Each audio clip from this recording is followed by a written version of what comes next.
History is extremely important to the Jewish people. The Hebrew Bible is effectively a record of the interactions between God and his chosen people.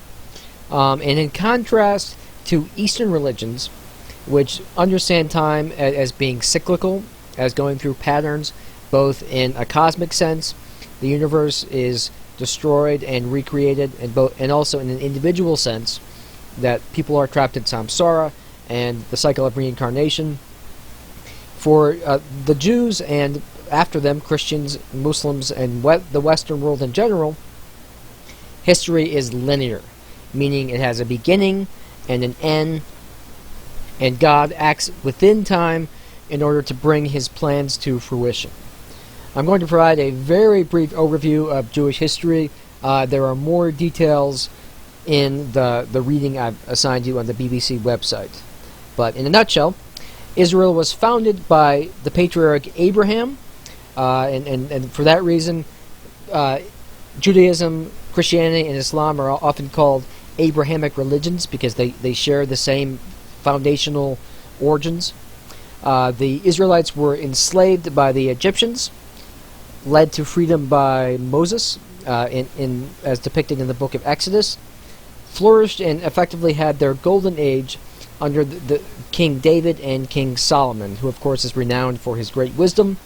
Solomon also built the first Jewish temple in Jerusalem, which was the center of the religion at that time and regarded as the holiest and most sacred site on earth. However, the temple was destroyed in 568 by the Babylonians, who invaded and conquered the Israelites. They were liberated by the Persians, and as I mentioned when we discussed Zoroastrianism, it's during this period that many scholars believe Jewish theology was heavily influenced by Zoroastrian beliefs.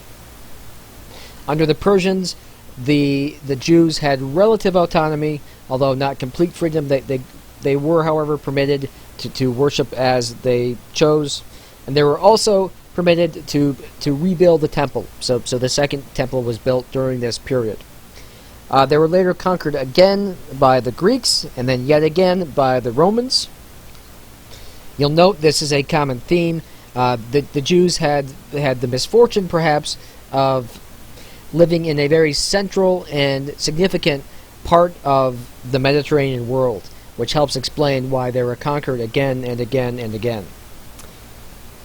Many of the Jews chafed under Roman rule and wanted to be an independent nation as they were under King David and King Solomon, so they rebelled against the Romans. However, these rebellions were brutally suppressed, and in 70 CE, the temple was destroyed for a second time. This might have meant the end of Judaism. However, the religion had already begun undergoing a shift between being exclusively focused on Jerusalem and worship at the temple and the rituals which take place there, to being less centralized, to becoming what's called Rabbinic Judaism, after rabbi, which is the Jewish word for teacher.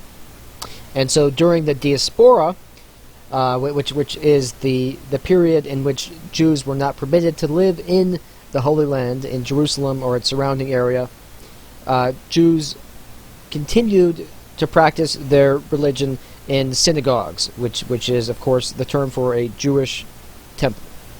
So throughout the Mediterranean world and later in parts of Europe, Jews lived under a wide variety of both Muslim and Christian rulers. And kind of ironically, given recent developments and the great deal of conflict between modern-day Jews and Muslims, Muslim rulers were, for the most part, more tolerant of Jews than Christians were. And in Christian Europe, Jews were in many places forced to live in ghettos, to live apart from their Christian neighbors, and periodically were the victims of pogroms or massacres. This is an image up the upper left of what the temple may have looked like, the second Jewish temple, and on the lower right is the only remaining portion of that which is still standing, which is called the Western Wall. And this map, which is somewhat confusing, but it shows the paths taken by Jews as part of the diaspora, how widely they traveled, and then the dates indicate when they first reached the area. Then the dates in the red boxes reflect when Jews were forced to leave those regions. In recent Jewish history, the two most significant events are the Holocaust and the founding of the State of Israel. Holocaust, of course, was an attempted genocide carried out by Adolf Hitler and Nazi Germany, in which 6 million Jews were systematically murdered. Now, this raises some very profound questions about the nature of God, which we'll discuss in a bit. The State of Israel was founded after the Holocaust, in part because of the sympathy many people around the world felt for the Jews who remained alive. Jews had already been moving back to the Holy Land, to their ancestral homeland, for many decades. They were called Zionists, Jews who wanted to effectively return to Israel, the land that God had promised to them. But after the war, the State of Israel became an officially recognized country.